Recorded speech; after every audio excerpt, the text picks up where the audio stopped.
It feels pretty darn good to be back here in a LAN setting. It's been quite some time since we've got to see all of these teams go at it here on the stage.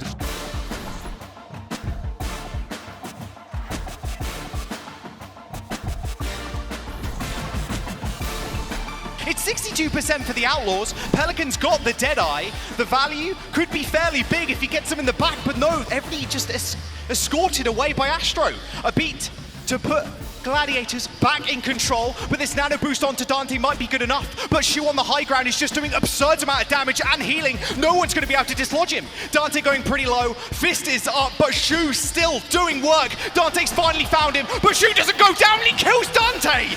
The Gladiators now assume control and 99% should tick over. Shu with another kill! The Gladiators take map number 1. How does he keep doing this? Shu on the Baptiste is a better DPS than anyone else on the server right now.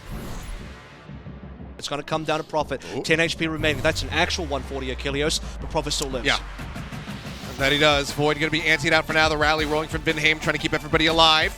So far working a treat. Void going to be demech'd. The self-destruct going to be popped.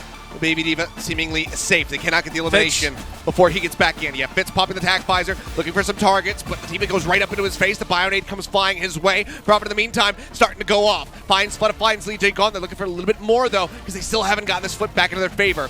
He's trying to get the tracking down here on Izayaki. Eventually gets that elimination. Now turns his sights over to Void. Breaks him out of the mech. Prophet is going off. He is finding damn near everything in the kill feed right now for the side of the Dynasty. What can you do when Prophet is this good? Edison is the Reaper with this Death Blossom. He's been getting value time and time again. Keep an eye on him to get bubbled and teleport into the backline.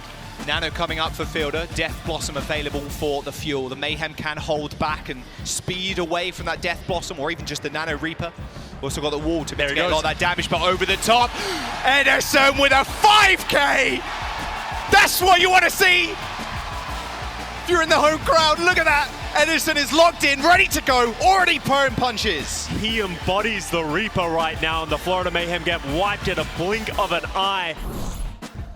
4 meters separate these two teams. Immediate sound barrier used from the Defiant. The margins are too slim to take any risks here, and Piggy has gone down. Merritt chases though. What? He's found Hisu. Make it 2. He's going to eventually fall as Torong pursues him. Still a lead for the Toronto Defiant now. Iris has to get himself out of this sticky situation, and he has the answer. The sleep dart slows Hotba down. No charge for this Saya, but still a legitimate threat, forcing away the Outlaws. But Pelican comes out of nowhere. That's 2 with the Storm Arrows, and they're in this still. I cannot believe what I'm seeing. Pelican gets the nano boost and kills everybody. Immortality Field has to be there for Twilight, but it's going to get removed pretty quickly. 0.07 meters. The butt scratch is happening, but the Dragon Strike is there to force the Defiant away. The Outlaws scant millimeters away from victory, and they've done it! What am I watching? The Houston Outlaws! Say, what's a town without a sheriff? We're not going anywhere!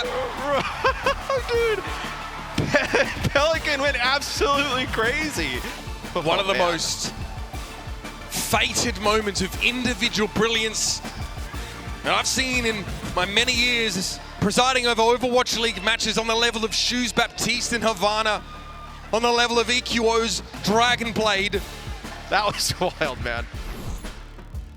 Visor's still not online yet. Beat down, he dropped aggressively here from the side of Mayhem. He pulls the trigger on that one, shields up everybody. A nap from Bellisria, taken down. Creative, put him on the floor. They put him in the grave. The pulse bomb from Prophet finds Carpe. And yes, I do believe you are correct. Zest answers back with one last kill, but the OT will bleed down ever so quickly. And they absolutely dominate their way to a championship win here in the Kickoff Clash. The Seoul Dynasty will take this final 4-0. 3 finals it took for the Seoul Dynasty, but they have finally got their first ever title in Overwatch League history for this franchise. Long have they waited. This was the roster, this was the team, this is the year. I said earlier, he needs to get more value with this, but Paddy on the flank. He wants that visor from behind them. Dallas Fuel might not expect it. They must know Paddy's just not in the fight right now. The visor from Pelican on the back. The big grab from Hanbin, the nade on top, but the Gladiators are just tearing them apart! Fielder and Shield already dead. The Dallas Fuel now need to defend for 9 seconds. I don't think the Fuel can come back. There's only one person that can do it. Edison, he's up on the high ground. He's using Can't Raging get to Thorn. the bot, and they can't do it. The Gladiators have done it. With a victorious war, the Gladiators extinguish the Fuel's flame and secure the Kickoff Clash title. A 4-0 dominant fashion. The team takes the stage. Oh my God, the Gladiators just without a doubt the greatest team we have in the Kickoff Clash right now in North America, making a statement. We are flexible, we have a deep roster, we have the best players in the world. The Kickoff Clash champions, the LA Gladiators.